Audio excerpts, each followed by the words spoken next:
নমো ভগবতে বাসুদেবায়। ওং নমো ভগবতে বাসুদেবায়। ওং নমো ভগবতে বাসুদেবায়। শ্রীমদ্ ভগবদ গীতার প্রথম অধ্যায়, শ্লোক নাম্বার 15। পঞ্চজন্যম ঋষিকেশ দেবদত্ত ধনঞ্জয় পণ্ডৌ দদ্মৌ মহাশঙ্খম ভীষ্ম কর্মা বৃকোদর। অনুবাদ: তখন শ্রীকৃষ্ণ পঞ্চজন্য নামক এক শঙ্খ বাজালেন।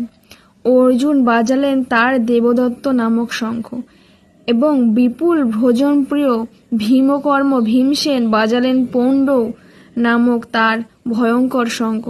অনুবাদ: তাৎপর্য: শ্রীকৃষ্ণকে এই শ্লোকে ঋষিকেশ বলা হয়েছে যেহেতু তিনি হচ্ছেন সমস্ত ঋষক বা ইন্দ্রিয়ের ঈশ্বর। জীবেরা হচ্ছে তার অবিচ্ছেদ্য অংশ, তাই জীবেদের ইন্দ্রিয়গুলি হচ্ছে ইন্দ্রিয়সমূহের অবিচ্ছেদের অংশ। নির্বিশেষবাদীরা জীবের ইন্দ্রিয়সমূহের মূল উৎস কোথায় তার হদিশ খুঁজে পায় না, তাই তারা সমস্ত জীবেদের ইন্দ্রিয়বিহীন নির্বিশেষ বলে বর্ণনা করতে পরিচালিত করে। তবে এটি নির্ভর করে আত্মসমর্পণের মাত্রার ওপরে, এবং শুদ্ধ ভক্তের ক্ষেত্রে তার ইন্দ্রিয়গুলিকে ভগবান প্রত্যক্ষভাবে পরিচালিত করেন। এখানে কুরুক্ষেত্রের যুদ্ধক্ষেত্রে অর্জুন দিব্য ইন্দ্রিয়গুলিকে ভগবান সরাসরিভাবে পরিচালিত করছেন, তাই এখানে তাকে ঋষিকেশ নামে অভিহিত করা হয়েছে। ভগবানের বিভিন্ন কার্যকলাপ অনুসারে তার ভিন্ন ভিন্ন নাম আছে।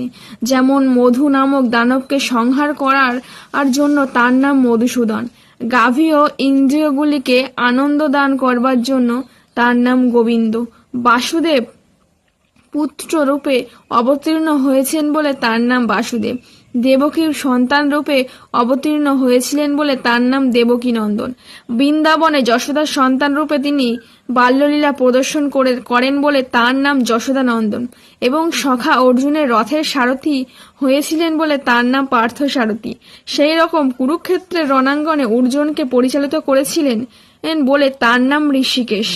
এখানে অর্জুনকে ধনঞ্জয় বলে অভিহিত করা হয়েছে, কারণ বিভিন্ন যাগযজ্ঞের অনুষ্ঠান করার জন্য যিনি যুধিষ্ঠিরকে ধন সংগ্রহ করতে সাহায্য করেছিলেন, তেমনি ভীমকে তার বৃকোদর বলা হয়, কারণ যেমন তিনি হিড়ম্ব দানবকে বধ করার মতো সুসাধ্য কাজ সাধন করতে পারতেন, তেমনি তিনি প্রচুর পরিমাণে আহার করতে পারতেন।